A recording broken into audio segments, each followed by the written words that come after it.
Irmãos, sabe, Deus colocou no meu coração uma palavra que tem tudo a ver com esse momento de celebração de ceia, não é? Porque a ceia é a mesa do Senhor, é a mesa é o lugar onde você, eu, nós somos convidados, somos chamados para saciar a nossa fome, não é? Pega aí o Santo Livro, abra comigo agora no livro do profeta Isaías. Esse não é o texto que eu vou pregar, mas esse texto ele vai assim nortear, vai basilar, né? Vai ser a base aí do que eu quero construir com vocês nessa manhã, porque esse é um convite, é um chamado da graça de Deus para todos. Olha que palavra poderosa. Isaías, capítulo de número 55, eu quero ler com você aqui a partir do verso 1, não é? Um texto conhecido de todos nós, e a partir disso, então depois eu vou examinar um texto das Escrituras que vai ser o tema da mensagem dessa manhã, amém? Louvado seja Deus. Antes da gente ler, a gente costumeiramente, a gente sempre declara, a gente sempre fala, diga comigo assim, diga: a minha fé vem pelo ouvir e pelo ouvir da palavra de Deus. Diga: lâmpada para os meus pés, luz para o meu caminho, é a tua palavra, Senhor. Por isso eu guardei a tua palavra no meu coração, para não pecar contra ti. Por isso eu medito na tua palavra de dia e de noite, para ser bem sucedido. E sobre a tua palavra eu vou lançar minha rede nessa manhã. Agora tem que ser com voz grande, central. Diga assim: eu sou tudo aquilo que a palavra de Deus diz que eu sou. Diga: e eu tenho tudo aquilo que a palavra de Deus diz que eu tenho. Diga: e eu posso tudo aquilo que a palavra de Deus diz que eu posso. Louvado seja o nome do Senhor. Diz o texto sagrado na versão da tradução da minha Bíblia, que é a Nova Versão Internacional, diz assim: olha, venham todos vocês, de novo, venham todos vocês que estão com sede, venham às águas, e vocês que não possuem dinheiro algum, venham, comprem e comam. Venham, comprem o vinho e leite, sem dinheiro e sem custo. Aleluia, glória a Deus. Por que gastar dinheiro naquilo que não é pão? E o seu trabalho árduo naquilo que não satisfaz? Escutem-me, e comam o que é,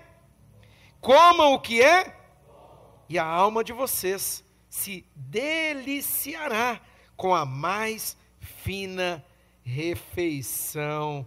Amém, povo de Deus. Só até aqui.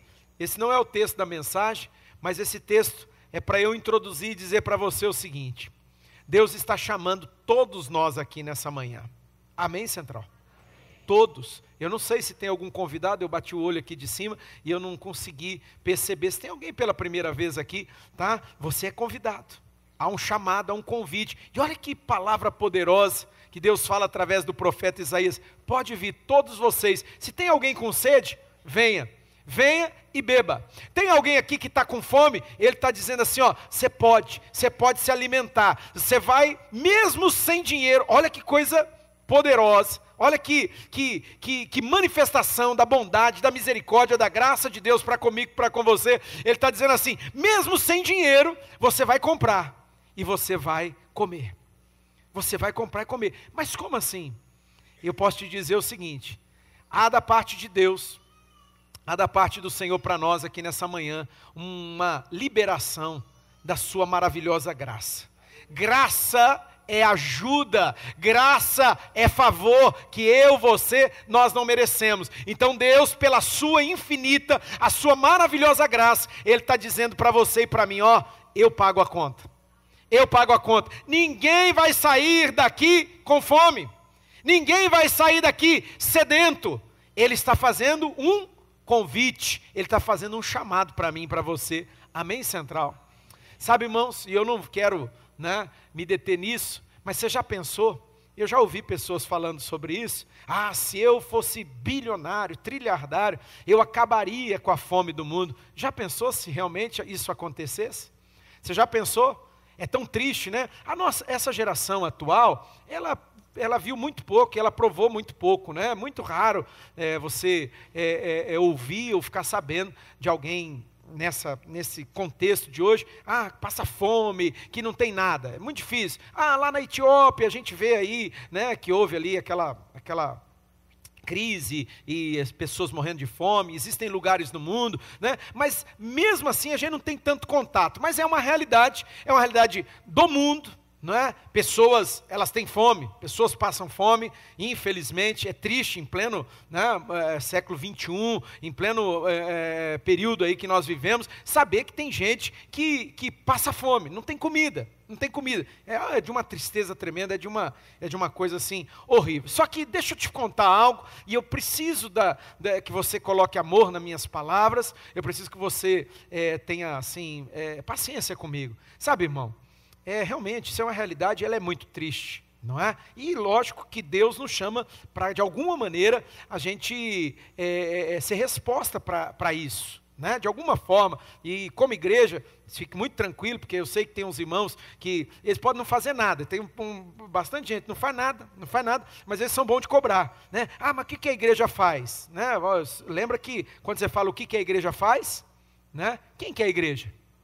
Somos nós. Então assim, só para te lembrar, mas tudo bem, a igreja socorre, a igreja ela faz muita coisa, né? Muita coisa, na medida do possível, a gente assiste quem precisa, ninguém fica sem ser socorrido, sem ser ajudado, tanto de dentro e de fora, né? Eu lembro na pandemia que a gente ajudava mais os de fora, mas não, ajudamos só de fora, acho que daqui mesmo ajudamos 1 ou 2, porque assim, nós temos uma realidade confortável, nossa comunidade, né? O nosso povo aqui tem uma condição boa, e assim, mas de fora, irmão do céu, vocês não têm noção, né? Pagamos aluguel, pagamos água, pagamos luz, fizemos sim, e comida então nem se fala, né? A igreja, ela não ficou indiferente, não ficou de braços cruzados, e tudo bem, esse é o chamado da igreja, deixa eu corrigir o que eu falei, é um dos chamados da igreja, diga comigo, um dos chamados da igreja, Mas, irmão, existe uma fome, existe uma epidemia mundial, existe uma crise mundial, e existe uma crise aqui agora. E não é dessa comida física, dessa comida material. É uma sede, né?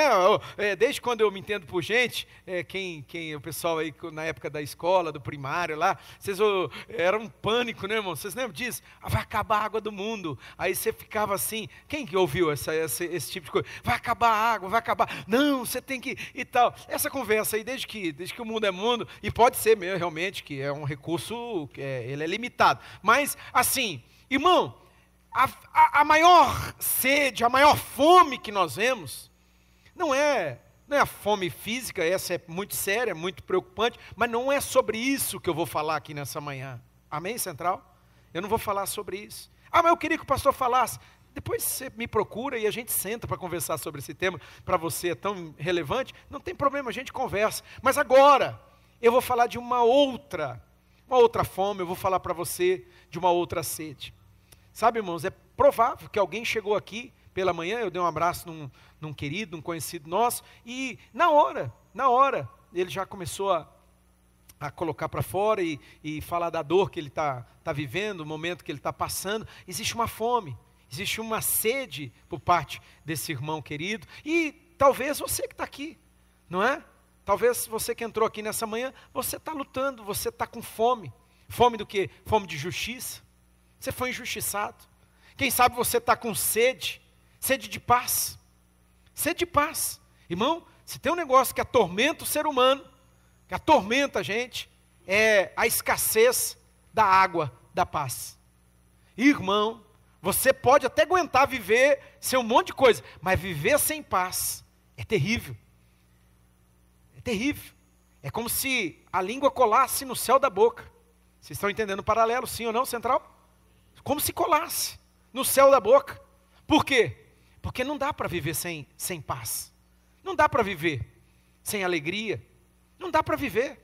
Não dá para viver, irmão, num estado de frustração constante. Frustração faz parte da vida. Aprenda. Você que está aqui e tem menos de 30 anos de idade e que de repente você foi contaminado, você foi inoculado com um vírus idiota, um vírus maldito, né? Que pegou essa turma, essa geração aí, que tudo tem que dar certo na vida, tudo tem que estar, sabe, milimetricamente assim, sob o controle, tudo tem que estar assim, perfeito. Bem-vindo ao mundo dos adultos. Eu tenho falado para muita gente, acorda desse sono, acorda para a vida não é assim, a vida traz frustração, você vai ter frustração, você vai ter decepção, então acorda para a vida, não se engane. Pare de viver nessa mentalidade. Essa mentalidade é uma mentalidade, desculpe, mas é idiota. É idiota, não é bíblica, não é bíblica. O próprio Jesus, ele afirmou no Evangelho de João, ele fala assim, no mundo você vai ter? No mundo você vai passar por aflição, meu filho. Se prepara, arregaça as mangas e continua, prossiga, melhor dizendo, prossiga independentemente do que for. Com frustração ou sem frustração. Com decepção ou sem decepção. Continua. Não desista. Não entregue os pontos. Então, por que eu falei menos de 30 anos? Porque, infelizmente, a gente tem visto uma geração que não sabe lidar com frustração. Não é? Não sabe. Só um recorte rapidamente aqui, não posso me deter nisso, mas pouco tempo atrás eu vi um homem, né? Homem no sentido de idade, de tamanho, teve um probleminha lá, um acidentezinho lá com o carro lá, e o cara disse que era médico ainda, ou seja, supõe-se que ele estudou um pouco a mais, grandes coisas, né, irmão? Grandes coisas, eu sempre denuncio esse negócio aqui, né? Saber é uma coisa muito interessante, porque a pessoa ela entende só daquilo e às vezes nem disso não entende muito bem, né? Porque tem um doutorado, né? E tal, e só entende daquele negócio lá, e assim, um cara que era para ter, aí deram uma encostada no carro, um negócio lá, o cara desceu do carro, não sei se alguém viu esse recorte, esse vídeo, e o cara começou a gritar e chorar, espernear. Oi? Meu carro novo, meu Deus do céu, uma criatura dessa está preparada para a vida? Lógico que não, ele precisava ir com a gente agora lá para o Legendário, lá para ver o que é bom, né? Prepara, quem que vai para o Legendário aí quarta-feira? Vai, quem mais? Levanta a mão aí, quem vai? Levanta a mão. Por que você não está levantando a mão, Mário? Tá levantando a mão baixinha? Irmão, por quê? Porque aí o cara vai ver o que é frustração, vai ver o que é ser apertado, que às vezes é só assim para dar um reset ali, para dar um choque de realidade, não é? Escuta aqui, meu irmão, a fome, a sede no mundo. Já pensou, se eu fosse colocar um tema nessa mensagem, né? Vamos acabar com a fome do mundo? Vamos acabar com a sede do mundo? Já pensou se a gente tivesse esse poder? Mas eu quero que agora você vai abrir comigo no texto do livro de 2 Reis. Eu quero que você abra comigo no livro de 2 Reis. Eu vou ler com vocês alguns versículos no capítulo de número 7. 2 Reis, capítulo 7, eu vou ler com vocês a partir do verso 3, embora eu gostaria que você em algum momento acessasse o capítulo 6. Quem foi no curso da Sociedade Bíblica do Brasil, que teve essa semana, lá na Sião, que emprestou o prédio lá para ter o seminário? Quem que foi? Glória a Deus. Você aprendeu bastante coisa, não aprendeu? Aprendeu? Né? Com certeza. Uma das coisas que a grande maioria das pessoas não sabe, né? É que a Bíblia, o livro sagrado, tanto a porção que a gente chama de Velho Testamento quanto Novo Testamento, quando ele foi escrito, né? Ele não tinha essa separação por capítulos e versículos, né? Isso aqui é unânime aqui, todo mundo entende isso? Todo mundo? Você está entendendo isso? Não, mas quando foi, não tinha capítulo primeiro, verso 1, verso 2, verso 3, não, irmão. Não, era uma narrativa, é uma história, está contando ali, né? Não tem. E isso às vezes é bom, por quê? Porque a gente se situa, você fala, pega aí, 2 Reis, capítulo 7, aí você sabe onde você vai, porque a gente vai pegar um recorte, mas, entenda, às vezes há uma perda. Mas como assim, pastor? Porque às vezes se você pega só aquele recorte, e você não olha para o todo, você não olha para o contexto, às vezes isso pode comprometer até a interpretação. Então todo pregador, todo pastor, né, o nome que quiser dar, ele precisa entender, existe uma ciência que é chamada hermenêutica, não é? Até o doutor lá, aquele sim doutor, hein? O cara é o bichão, aqui ele filmava, falava e editava ao mesmo tempo. O homem é um gigante. Não, um dos que, doutor Adir? Ou Alcir? É que tinha um Adir e tinha um Alcir, né? Esse é o Alcir. Então, irmãos, um homem gigante, né? Um homem gigante. Se Deus quiser, nós vamos trazer. Eu tirei foto do telefone dele, tudo lá. Peguei o telefone do outro, que é o chefão aqui do Paraná. Nós vamos trazer esse homem aqui, vai ficar aqui com a gente, né? Para dar aqui um seminário para nós. Maravilhoso, maravilhoso. Então, assim, é uma regra que é chamada de hermenêutica, que é a arte da interpretação. É você olhar para o texto e compreender que ele está dentro de um contexto. Essa é a primeira regra da hermenêutica. Texto tem que estar dentro do contexto. Eu vou pegar um recorte, tá bom? Hoje fala recorte, né? Porque é o que falo assim hoje. Mas eu vou pegar um trecho, a partir do verso 3, capítulo 7, verso 3, mas entenda que isso está dentro de um contexto. Eu vou, para não perder muito tempo por causa do horário, né? Mas eu vou explicar rapidamente para você o contexto. Pega aí capítulo 7, a partir do verso de número 3. Eu quero extrair com vocês aqui alguns princípios, alguns ensinos maravilhosos. Olha aí, mesmo sentado, irmão, mas reverentes à santa palavra de Deus, diz o texto sagrado na versão da tradução da minha Bíblia, que é a Nova Versão Internacional. Diz assim, haviam 4 o quê? Guarda essa palavra aí, irmão, 4 leprosos, né? Se fosse na NTLH, só para você ver, olha que interessante a NTLH, fala assim, 4 homens que sofriam de uma doença contagiosa de pele, né? Legal a maneira que a NTLH, a nova tradução da linguagem de hoje diz, né? Haviam 4 leprosos junto à porta da cidade. Eles estavam à porta, irmão. Essa era a condição deles. Eles não podiam estar perto das pessoas, né? Não era permitido. E aí, eles disseram uns aos outros, por que ficar aqui esperando a morte? Fala comigo, por que ficar aqui esperando a morte? Olha aí, olha lá.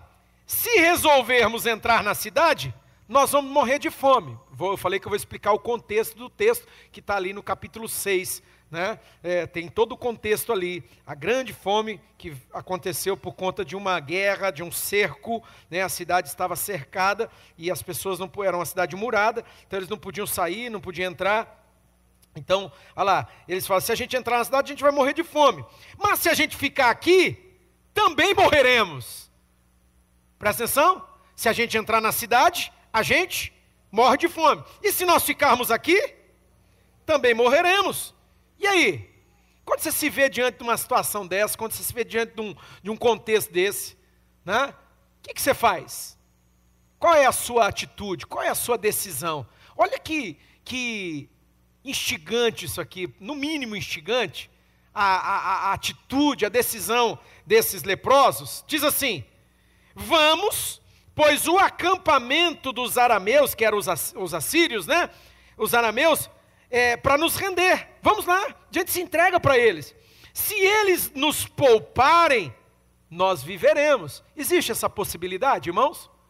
Cadê o Jefão? O Jefão está trabalhando lá fora, o Jefão está ali. O Jefão sempre falava para mim, pastor, o não a gente já tem. O Jefão é muito vendedor, é um dos melhores vendedores que eu já vi na minha vida, né? E vivi experiências com ele, assim, que eu falei, isso não existe o negócio dele. Isso aí, vocês acreditam, isso há quase 30 anos atrás que eu aguento esse homem, e saía para viajar com ele, sem um centavo no bolso, estava assim, não tinha para almoçar, irmão. Nós dois, ele com o caminhão, ele falou, não pastor, fica tranquilo, não, a gente já tem. Ele chegava, ele entrava num lugar, e ele vendia, não entregava o negócio naquele momento, né? Não entregava, e ele saía com dinheiro no bolso, um bolo de dinheiro, o cara sem saber, sem entregar, pagava ele, e a gente saía, aí a gente almoçava, ia até na churrascaria, irmão. E o Jefão, ele sempre falou, a máxima do Jefão é assim, pastor, vamos para cima do sim, porque o não, a gente já tem. É mais ou menos essa filosofia aqui dos 4 leprosos, não é? Se a gente ficar aqui, a gente vai morrer. Se a gente entrar na cidade, a gente morre. Se a gente ficar aqui, a gente vai morrer. Então vamos fazer alguma coisa? E o que eles fazem? Eles falam assim, vamos até o acampamento dos arameus, né, os assírios, né? E vamos nos entregar para eles, vamos nos render. Se eles nos pouparem, viveremos. E se nos matarem, morreremos. Vocês estão entendendo? Quem está entendendo aqui? Vamos lá. Ao anoitecer, eles foram ao acampamento dos arameus. Quando chegaram às imediações do acampamento, eles viram que não havia ninguém ali. Agora, irmão, presta atenção nesse detalhe. Quando eles foram no acampamento, eles tomaram a decisão e eles partiram rumo ao acampamento. Quais eram as possibilidades que eles tinham diante deles? Duas. Qual que era? Serem poupados, né? Eles terem misericórdia e falar, esses cachorros mortos aí, né? E de repente, sei lá, jogar uma migalha para eles. Ou eles poderiam morrer. Foi o entendimento que eles tiveram. Não tinha muita possibilidade. Só tinha essas duas possibilidades. Permanecer ali onde eles estavam não dava. Eles tinham que fazer alguma coisa. E aí, irmãos, quando eles vão, né, eles percebem que não tinha ninguém no acampamento. E agora você vai entender por que não tinha ninguém no acampamento. Sabe por que não tinha ninguém? Verso de número 6. Pois o Senhor tinha feito os arameus ouvirem o ruído de um grande exército com cavalos e carros de guerra, de modo que disseram uns aos outros, ouçam, o rei de Israel contratou os reis dos hititas, dos egípcios, para nos atacarem. Então, para salvarem as suas vidas, fugiram ao anoitecer, abandonando tendas, cavalos e jumentos, deixando o acampamento como estava. Uau! Uau! Irmão, você está vendo aqui que eles concluíram na interpretação deles, é que aquele barulho que eles estavam ouvindo, aquele ruído, como se fosse um exército se aproximando, era porque o rei de Israel, no caso ali, a capital Samaria, onde eles estavam sitiados, a cidade que eles estavam sitiados, ele entendeu, ele falou assim, esse cara, ele pagou para os egípcios, ele pagou para os hititas, e está vindo um grande exército contra nós, e eles vão nos matar, então vamos fugir. Só que ele não tinha tempo hábil. O que eles fizeram? Eles abandonaram tudo, eles deixaram tudo. Mas como assim deixaram tudo? Sim, porque o Deus da glória trovejou. A Bíblia diz que a voz do Senhor é poderosa. A Bíblia diz, a voz do Senhor é poderosa. Troveja o Deus da glória. Aleluia. Levantou-se o Senhor em sua santa morada. Levantou-se o Senhor em seu poder. Levantou-se. Deus se levantou, irmão. Como diz os Penteca, Deus bradou. Deus bradou. Deus deu um brado. E eles tremeram na base. Eles fugiram. Eles correram. Perna para quem te quero. Vamos nos salvar. Abandonaram tudo. Tudo, largaram tudo. As provisões, eles largaram tudo. Largaram os animais, eles largaram as armas, largaram tudo. Fugiram. Fugiram. Sabe por quê? Porque Deus entrou na parada. Já vou explicar para você porque que Deus entrou na parada. Vai lá. Verso de número 7. Então, para salvar a sua vida, fugiram ao anoitecer, já tinha lido, né? Abandonando tendas, cavalos, jumentos, deixando o acampamento como estava. Tendo chegado às imediações do acampamento, os leprosos entraram numa das tendas. Comeram e beberam. Eles estavam com fome. E se você está com fome e está com sede, o que você faz? Se você está com fome e com sede, o que você faz? É óbvio, irmão. Isso aqui é o óbvio. Não precisava nem falar isso aqui. Eles estavam morrendo de fome. Eles estavam desfalecendo de fome. E eles chegaram e encontraram qual cenário? O que nós acabamos de ler aqui. Não é? As tendas vazias. Eles viram a comida sobre a mesa. Eles viram a bebida sobre a mesa. Eles comeram e beberam. Não é? Continua. Pegaram prata, porque tinha prata lá, ouro e roupas, e saíram para esconder tudo. Espertinho eles. Depois, voltaram e entraram noutra tenda. Pegaram o que, irmãos? Pegaram o que, irmãos? o que eles quiseram. Eles pegaram o que eles quiseram, irmãos. Começaram até a fazer nojinho, né? Você já viu uma pessoa de barriga cheia? Que você bota uma comida para ela? Você já percebeu?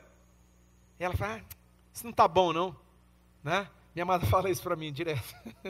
Eu como negócio, acho que não estava bom isso aqui. Tá bom porque você não está com fome, porque você come tudo que você quer.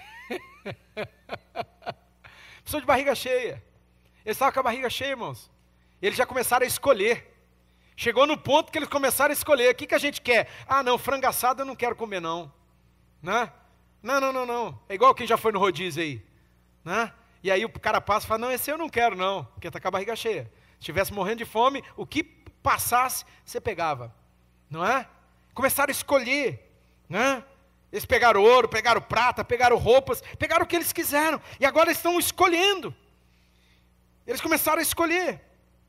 Né? Pegaram o que quiseram e esconderam isso também. Mas preste atenção. Então eles disseram uns aos outros. Ô Espírito Santo, faz uma obra em nós aqui nessa manhã. Faz uma obra em mim, faz uma obra no meu irmão, faz uma obra aqui na central. Faz uma obra em nós, Senhor. Que nós possamos, por um milagre, que nós possamos, por uma intervenção do Senhor, ó Deus, sermos despertados, ao ponto, ó Deus, de dizer uns aos outros, ao ponto de não nos calarmos, ao ponto de insistirmos, ó Deus, uns com os outros, aqui entre nós mesmos, insistir, dizer, ô meu irmão, Espírito Santo, és tu que faz essa obra. Quem convence o homem do pecado, da justiça e do juízo, és tu, Espírito Santo. Quem nos conduz, quem nos guia, quem sopra, és tu, meu amigo. Por favor, faz essa obra em nosso meio, em nome de Jesus. Eles disseram uns aos outros, verso 9, nós não estamos agindo certo.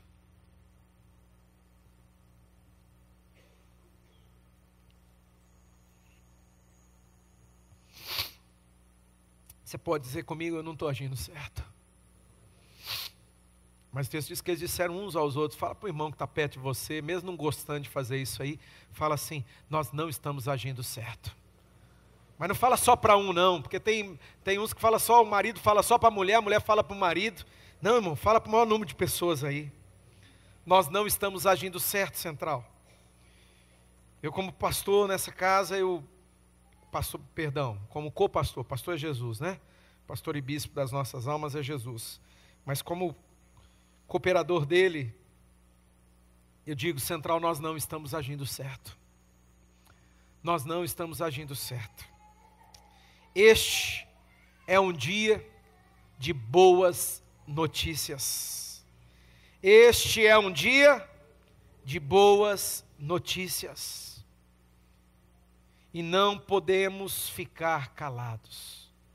Irmão, hoje é o dia de boas notícias e nós não podemos ficar calados.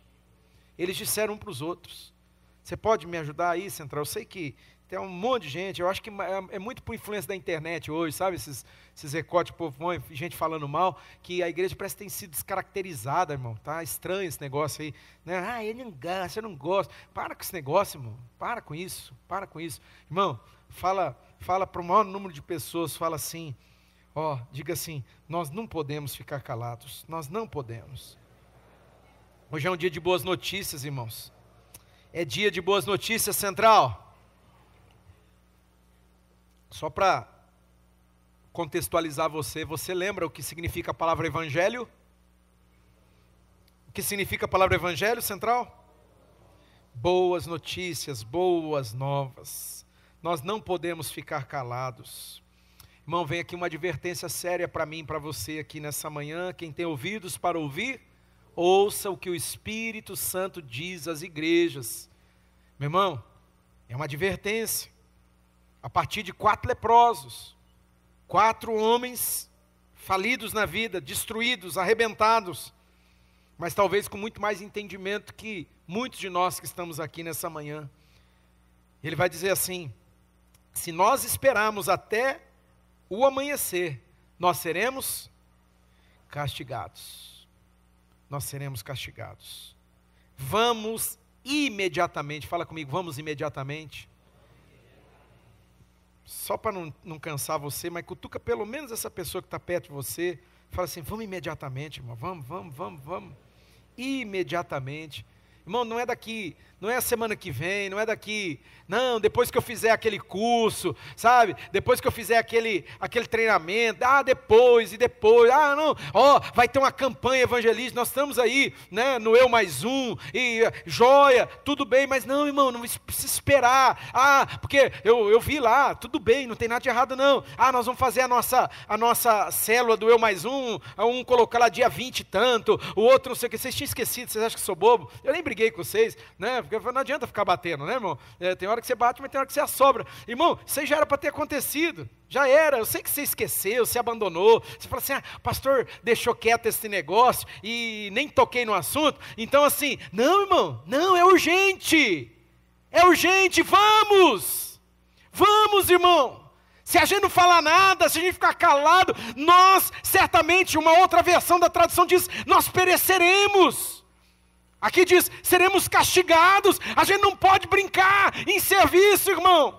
A gente não pode cruzar os braços. Pelo contrário, olha aí, ele diz, se nós esperarmos o amanhecer, nós vamos ser castigados. Vamos imediatamente, Central, contar tudo. Vamos contar tudo, Central?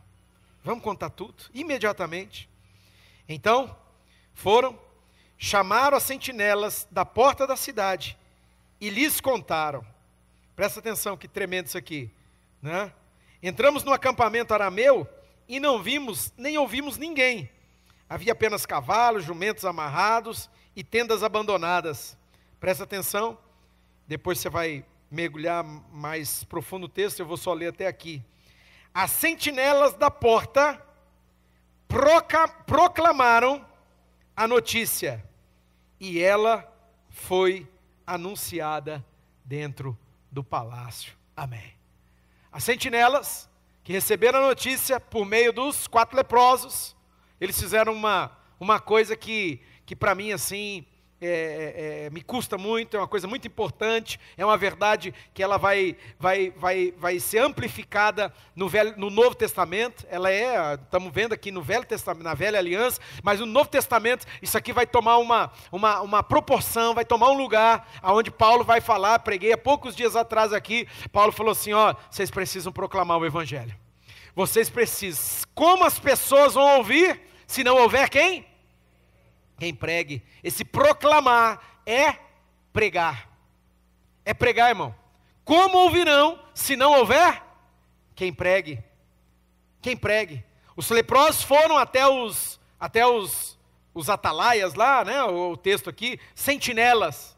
Aqueles ficam ali de prontidão. Como a gente está precisando de sentinela, Central? Estamos precisando de atalaias, estamos precisando de gente que está posicionado, sabe? Gente que ouve, recebe e não para em si, não para nele mesmo, pelo contrário, eles proclamam, eles reverberam, é isso, irmão, porque diz que eles receberam a notícia, tá assim, fomos lá, não tinha ninguém, tem comida, tem tudo lá, contou para os atalaias, contou para os sentinelas, e o que eles fizeram na mesma hora? O que eles fizeram, Central? Diga comigo, eles proclamaram. Central, é tempo de proclamação. Eu vou repetir. Central, é tempo de proclamação, ou proclamar, anunciar. Nós não podemos nos calar. Sabe, eu quero extrair com vocês aqui alguns princípios, e eu quero ser breve, rápido, não é? Para que a gente tenha um tempo para orar. Primeira coisa que eu quero destacar com vocês, eu não li, mas o verso 1, se você ler, capítulo 7, o profeta Eliseu, aquele com quem a palavra do Senhor estava, ele deu uma profecia. E a Bíblia diz, 2 Crônicas, capítulo 20, verso 20, diz, creia no Senhor teu Deus e você vai estar seguro. Creia nos seus profetas e você vai ser abençoado, você vai prosperar, meu irmão. O profeta do Senhor, ele trouxe uma palavra de Deus. Havia um cenário. Se você ler o capítulo 6, é tão desesperador, Irmão, que a cidade estava cercada pelo exército do inimigo, o exército assírio. Irmão, chegou ao ponto, o rei desesperou, ele queria matar o profeta. Olha que coisa interessante. Mas depois você vai ler, eu não posso me deter nisso, porque senão eu não concluo com você aquilo que eu quero partilhar com você nessa manhã. Mas irmão, diz que duas mães, ao ponto que chegou, você vai ler o finalzinho do capítulo 6, você vai descobrir isso aí. Duas mães, elas estavam mortas de fome, não estavam suportando mais, e aí elas chegaram a fazer um combinado. A gente mata um filho primeiro, a gente come um filho, e depois a gente mata o outro. Tudo bem? Tudo bem? Fizeram um acordo. Lê lá, os últimos versículos do capítulo 6. Sabe o que fizeram? Foram, mataram um e comeram a carne daquele. Quando foi matar o outro, o filho da outra, sabe o que ela fez? Ela fugiu, ela roeu a corda, quebrou o acordo. Ela quebrou o acordo. Ela escondeu o filho dela. Ela escondeu. E aí, aquela que ela tinha feito o acordo ficou tão... Olha o nível que uma pessoa chega. Olha o ponto que essa pessoa chega. Ela ficou tão desesperada que ela foi até o rei e falou: rei, eu fiz um acordo, a gente combinou que primeiro a gente ia comer meu filho e depois o dela. Nós comemos o meu, agora quando fomos comer o dela, ela escondeu o filho dela. O homem desesperou. O homem entrou em pânico. Ele rasgou a roupa dele, ele ficou quase que doido por conta daquela situação. E aí sabe o que ele fez? Ele culpou o profeta, ele falou assim: esse desgraçado desse Eliseu, vou matar ele, vamos cortar a cabeça dele. Só que quando ele foi, esse é o contexto, tá? E vai mais adiante, né? Depois você vai ler o capítulo 6. Quando ele foi, ele mandou um mensageiro para matar o profeta Eliseu. Irmão, estamos falando de um profeta, né? Não estamos falando de qualquer um não, né? Um comedorzinho de arroz e feijão igual o Claudinei, não. É um profeta. E o cara tá vindo, o profeta Eliseu falou assim: ó, tá vindo aí o enviado lá do Satanás, que ele está vindo porque ele quer cortar a minha cabeça. Tranca a porta, deixa ele para o lado de fora, né? Porque atrás dele está vindo o rei também está vindo, e aí deixa comigo. E aí quando o rei chegou, eles trancaram a porta, aí o rei chegou. Quando o rei chegou, o profeta Eliseu, capítulo 7, verso 1, Eliseu respondeu: ouçam a palavra do Senhor, assim diz o Senhor, amanhã, não é depois de amanhã, não é daqui uma semana, não é daqui um mês, é amanhã, por volta dessa hora, na porta de Samaria, tanto uma medida de farinha, como 2 medidas de cevada, serão vendidas por uma peça de prata. Só para vocês entenderem o contexto, o pessoal estava comprando, por uma fortuna, uma cabeça de jumento, para comer. O pessoal estava comprando uma caneca de cocô de pombo por uma fortuna. Cocô de pombo, irmão. As pessoas estavam chegando ao ponto de comer excremento não só de animais, mas de gente. Cocô. Dado a situação. E aí agora vem o profeta Eliseu, inspirado, lógico, por Deus, pelo Espírito Santo, e ele fala: é o seguinte, amanhã, nesse mesmo horário, vai acontecer algo. E é o seguinte, vai ter comida de sobra. Vai ter farinha, vai ter. E ele fala, né? O oficial em cujo braço o rei estava se apoiando, que é o cara que foi para matar o profeta Eliseu, ele falou ao homem de Deus: assim que o Senhor, ainda assim, olha isso, que o Senhor abrisse as comportas dos céus, será que isso poderia acontecer? Irmão, a gente sempre vai lidar com esse cenário, gente incrédula, gente que não acredita e não tem o que você faça. E aí, irmão, o que você faz? Você não faz nada, você entrega para Deus. Quem trata com esse tipo de gente é Deus, viu? A minha função, a sua função, a nossa função, não é, irmão. A Bíblia diz que quem convence é o Espírito Santo. Não é você não, meu filho. Não é você. A tua função é proclamar, é falar, é anunciar as palavras do Senhor. Agora, se a pessoa vai crer ou não vai crer, isso aí é problema dela com Deus. É Deus na vida dela. Amém? Esse cara aqui, um incrédulo, ele falou: de jeito nenhum, nem que Deus abrisse as janelas, as comportas dos céus, isso iria acontecer. Mas presta atenção, isso está dentro do contexto, nós não lemos, né? Mas Eliseu advertiu, você o verá com os próprios olhos, mas não comerá coisa alguma. Porque sem fé é impossível agradar a Deus. A fé, irmão, é o pré-requisito. Quem aqui quer viver milagres de Deus? Então você precisa crer. Você precisa se apegar às promessas de Deus. Irmão, eu quero extrair com vocês 3 princípios, 3 ensinamentos rapidamente. Primeiro, a palavra de Deus tem poder para mudar qualquer situação, qualquer cenário, por mais terrível, por mais desanimador, frustrante, decepcionante, difícil, complicado. Presta atenção, acrescenta aí o que você quiser. Ah, mas é um diagnóstico que disse que não tem jeito, não tem cura, é fatal, é morte, vai morrer daqui 1 mês. Daqui 6 meses, né? Eu não sei como que eles conseguem, mas eles têm uma predição, né? Eles são preditivos. Eles dizem, não, esse cenário aí é 1 mês de vida. Eita, né? Bichão mesmo, hein? É 1 mês, 2 meses e tal. Irmão, eu não sei o que você pode acrescentar aí. Eu não sei qual que é o teu contexto. Mas independentemente do que for, terrível, desanimador, frustrante, decepcionante, difícil, complicado, o que for, meu irmão, o que for. A palavra de Deus tem poder para mudar o que quer que seja. Central, eu vou repetir. A palavra de Deus tem poder para mudar todo e qualquer cenário. Basta uma palavra.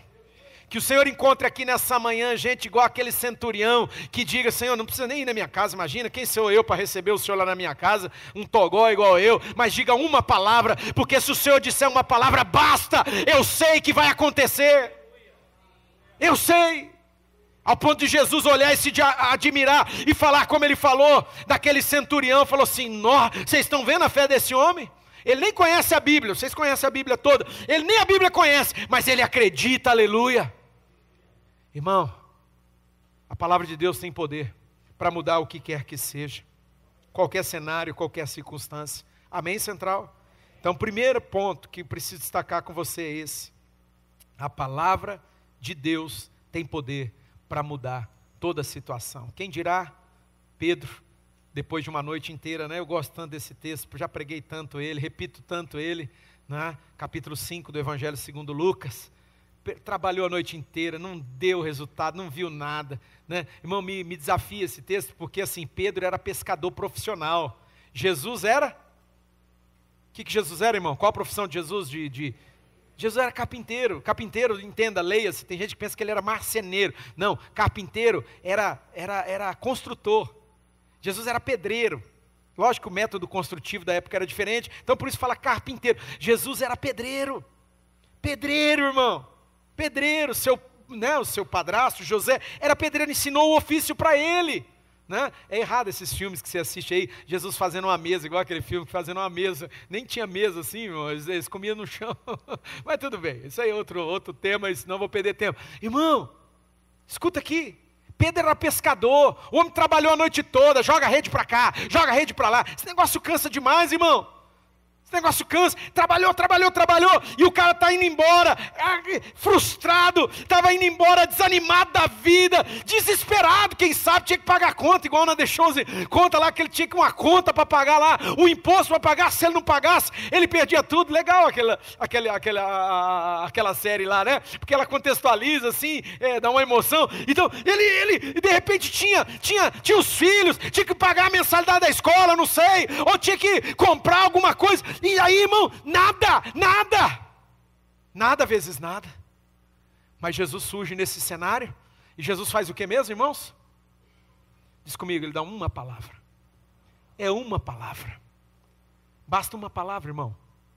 Uma palavra.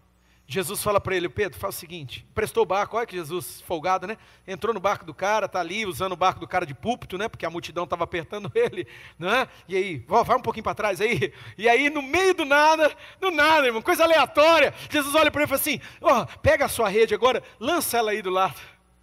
Lança aí, do lado. O que é isso, irmão? Meu Deus, basta uma palavra.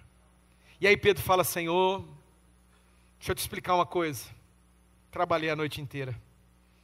Não tem nem muita força mais. De tanto que eu joguei essa rede para lá, para cá, né, já tentei de tudo. Não apanhei nada. Não peguei um peixe, nenhum peixe. Irmão, o que mais tem naquele lago lá, né? Eu fui lá, os peixes vêm no teu pé. Eu entrei lá, era gostoso. Eles vinham e ficavam mordiscando teu pé, assim, aquele monte de peixe. O que mais tem no lago de Genezaré, no mar da Galileia, é peixe, é tilápia, é tipo tilápia. É muito, é um enxame. E o homem não pegou uma sequer. E aí Jesus fala para ele, lança a rede aí do lado. E ele conta para Jesus a dor dele, ele conta para Jesus a frustração dele, ele conta a tristeza dele. E aí, irmão, Jesus dá uma palavra para ele. Uma palavra. Você pode contar para Jesus onde está doendo aqui nessa manhã? Amém, Central? Você pode contar para Jesus qual é a sua frustração, não tem problema. Mas acredite, Deus tem uma palavra para você nesse lugar, nessa manhã. Deus tem uma palavra, há uma palavra do céu.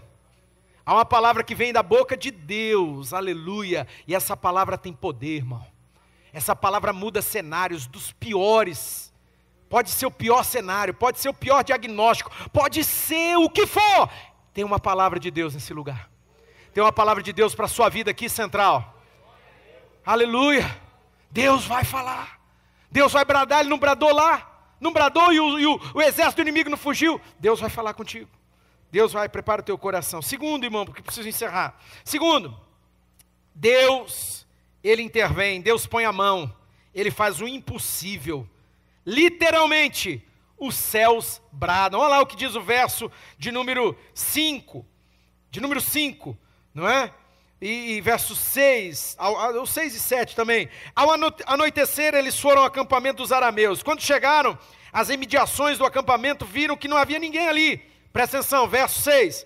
Pois o Senhor tinha feito os arameus ouvirem o ruído de um grande exército com cavalos e carros de guerra. De modo que disseram uns aos outros: ouçam, o rei de Israel contratou os reis dos hititas, os egípcios, para nos atacarem.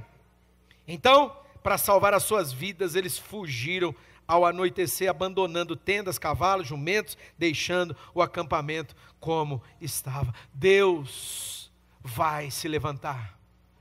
Deus se levantou, irmão. Deus bradou, é uma palavra de pentecostal. O pentecostal gosta dessa palavra, né? Os pentecas, né? Deus vai bradar. Quem já ouviu essa expressão? O Jeová vai bradar. E ele brada mesmo, aleluia. Ele brada, Deus fala, a voz do Senhor é poderosa. A voz do Senhor é como o som de muitas águas. Isaías, capítulo 43, verso 13. Você lembra o que diz? Isaías 43, guarda isso aí no teu coração, porque é promessa do Senhor para mim e para você nessa manhã. Deixa eu ler com você aqui, diz o texto na versão, porque eu decorei, irmão, na revista atualizada, e hoje eu tenho essa dificuldade de transpor, mas não tem problema não.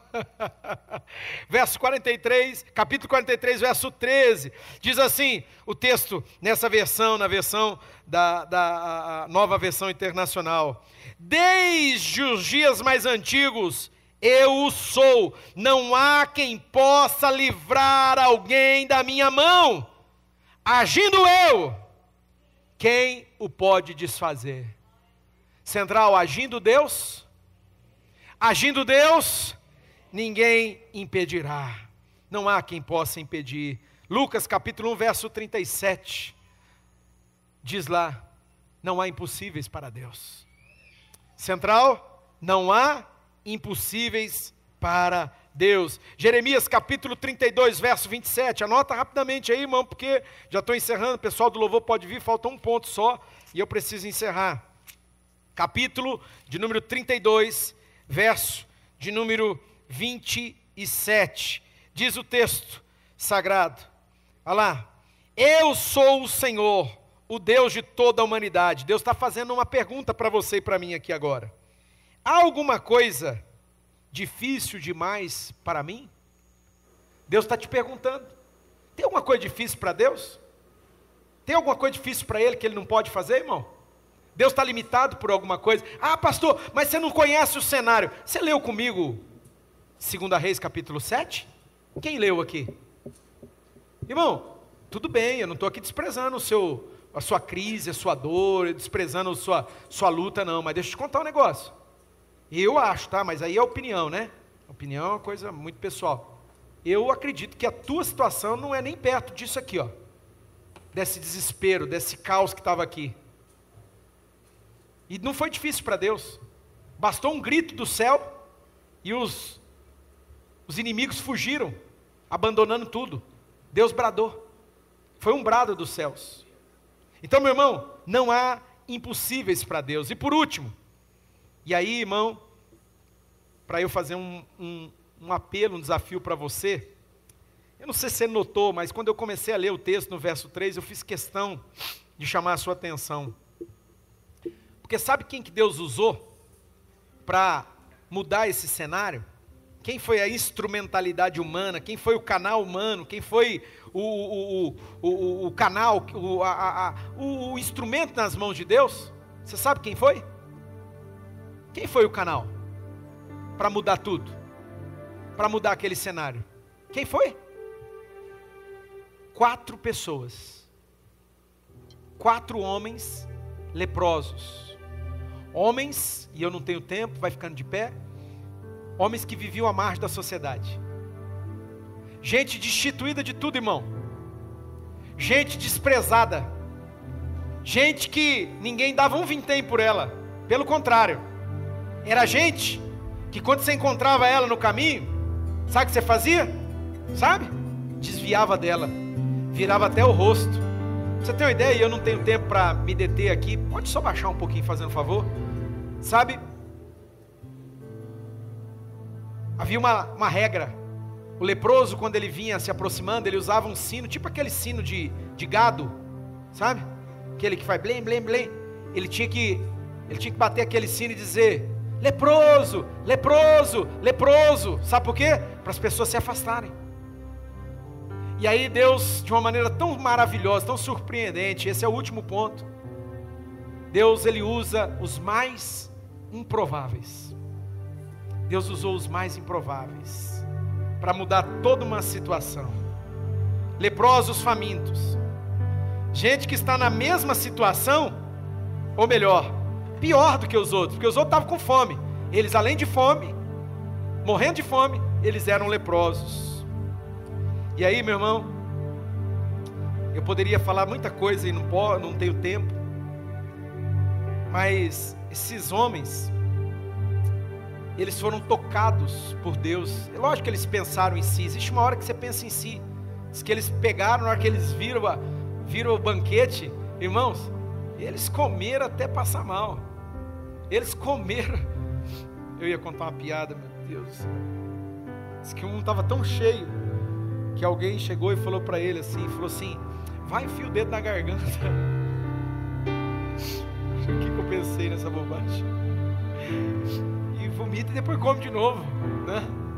Aí ele estava tão cheio, ele falou assim: você acha, se eu conseguisse colocar o dedo na garganta, eu tinha comido mais uma banana. Era uma piada.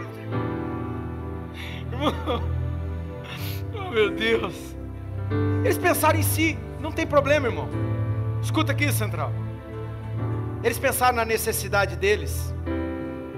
Eles precisavam resolver a situação deles.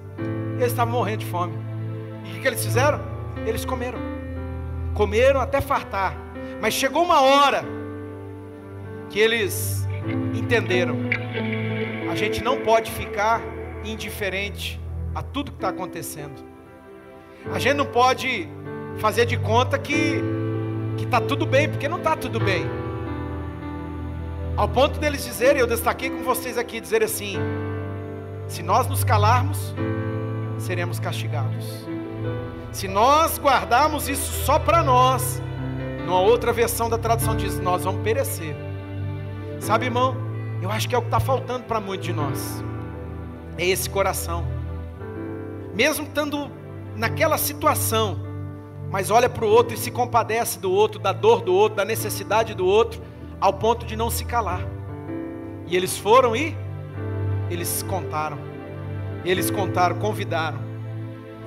E eu tenho certeza que nessa noite, eu encerro nessa manhã, tem 2 grupos de pessoas pelo menos aqui.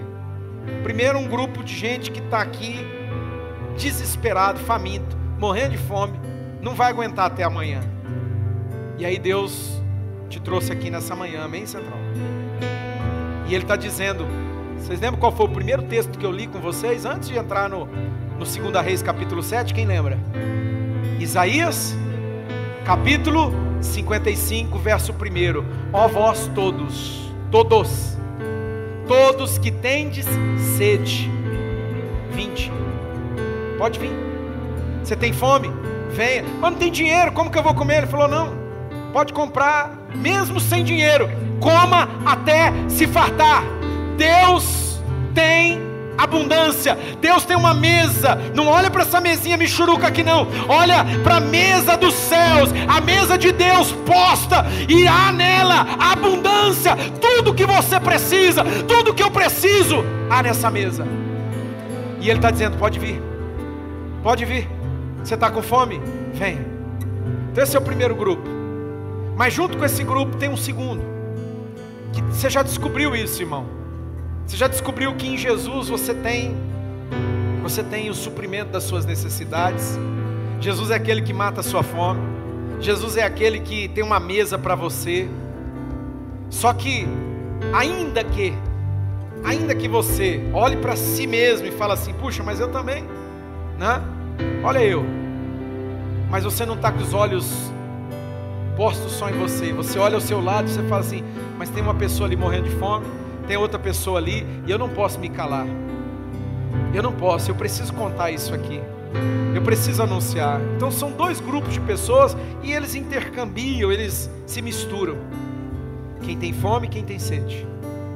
E quem já descobriu a fonte, Jesus é a fonte inesgotável, amém, Central? Ele é o pão da vida.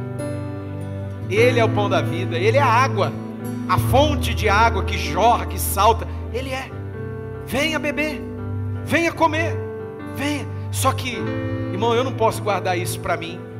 Você não pode guardar isso para você. A gente precisa olhar ao nosso entorno, a gente precisa olhar ao nosso redor.